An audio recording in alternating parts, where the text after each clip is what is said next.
আগুনের মধ্যে ফেলে দিয়েছিল। প্রজ্বলিত আগুনের মধ্যে দাও দাও করে আগুন জ্বলতেছে। নমরুদ যখন আগুনের মধ্যে ফেলে দিল, আল্লাহ রাব্বুল আলামিন বললেন, ও জিবরাইল, তুমি যাও, যাই আগুনকে তুমি শীতল করে দাও, তুমি আগুনকে ঠান্ডা করে দাও।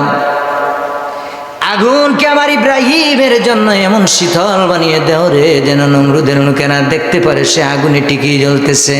আমার ইব্রাহিমের একটা পশম যেন সে আগুন জ্বালাইতে না পারে। বলুন সুবহানাল্লাহ। ক্বালনা ইয়া নারু কুনি বারদান ওয়া সালামান আলা ইব্রাহিম। আল্লাহ রাব্বুল আলামিন আগুনকে হুকুম করলেন, রে আগুন, তুমি আমার ইব্রাহিমের জন্য সুশীতল ঠান্ডা হয়ে যাও। এই মুহররমের মাসের 10 তারিখে আল্লাহ রাব্বুল আলামিন এই সমস্ত নবী পয়গম্বরদেরকে বড় বড় আল্লাহ রাব্বুল আলামিন সম্মানিত ফজিলতপূর্ণ তাদেরকে মর্যাদায় ভূষিত করেছিলেন মুহররমের 10 তারিখে। বলুন সুবহানাল্লাহ। এইভাবে আল্লাহ রাব্বুল আলামিন এই মাসকে অত্যন্ত দামি করেছেন, বরকতি করেছেন। সেই ঘটনা ধারাবাহিকভাবে সেই ফোরাত নদীর তীরে কারবালার জমিনে হযরত হুসাইন রাদিয়াল্লাহু তাআলা আনহু কলিজার টুকরা 2 নাতি ছিলেন নবী পাকের।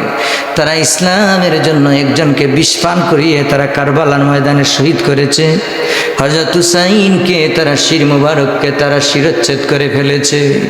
ইয়াজিদের দলেরা ইয়াজিদের নেতৃত্বে ওই কুফা ময়দানেও ওই দিন আমাদের মতো টুফি জুব্বা আবা কুর্তা তসবি মিসওয়াক তাদের ছিল, অনেক মুফতি ছিল, কোরআনে হাফেজ ছিল।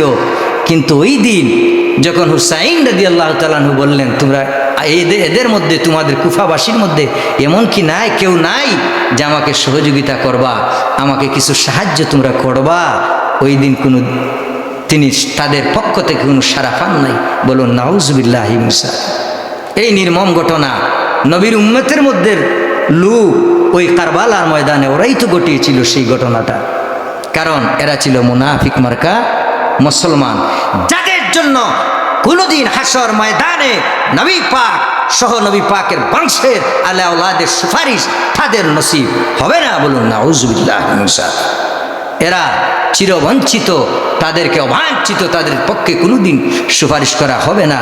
কারণ ইসলামের মধ্যে সবচেয়ে ইসলামের ইতিহাসে নির্মম ঘটনা যেটা ঘটেছিল সেই কারবালার ময়দানে হুসাইন রাদিয়াল্লাহু তাআলা আনহু শিরচ্ছেদ, নবী পরিবারের আওলাদকে তারা শহীদ করে, তারা সপরিবার সদল বলে তারা শহীদ করেছিল কারবালার ময়দানে। সেই লম্বা ঘটনা, সেই আমরা কারবালার ইতিহাস থেকে আমরা শিক্ষা নিতে হবে। হক এবং বাতিলের মধ্যে পার্থক্য, সঠিক কোনটা, হক কোনটা, আমরা সেই শিক্ষায় চেতনায় আমরা উজ্জীবিত হয়ে আমাদের জীবনকে আমরা পরিচালনা করতে হবে। কারবালার ময়দানের ইতিহাস তাৎপর্যপূর্ণ বিশাল বিশদ ঘটনা, যেটা অনেক সময় বলা যাবে কিন্তু শেষ করা পক্ষে সম্ভব হবে না। যারা নবী পাকের আওলাদকে শহীদ করেছে, নবী পাকের আওলাদরা নবীজির কাছে একদিন হযরত জিবরাইল আলাইহিস সালাম এসে বললেন, ইয়া রাসূলুল্লাহ, ইয়া হাবিবাল্লাহ, আমি কি আপনাকে ওই সংবাদ দিব না যেই দিন আপনার কলিজার টুকরা 2 নাতিকে কারবালার ময়দানে তারা শহীদ করে দিবে, তারা একজনকে শিরচ্ছেদ করবে, একজনকে বিষ পান করিয়ে তারা তার হত্যা করবে? নবীজি বললেন, হ্যাঁ। কিভাবে? নবীজিকে হযরতে জিবরাইল আলাইহিস সালাম আল্লাহ পাকের মাধ্যমে আগাম জানিয়ে দিয়েছেন। বলুন সুবহানাল্লাহ। এর জন্য কি হাদিস শরীফের মধ্যে এসেছে, নবী পাক এমন কোনো জায়গা নাই হাসান এবং হুসাইনের চুমা দেন নাই। নবী জানতেন গলার মধ্যে তারা চুরি লাগাইবে, ওই জায়গার মধ্যে তিনি বারবার চুমা দিয়েছেন। সুবহানাল্লাহ।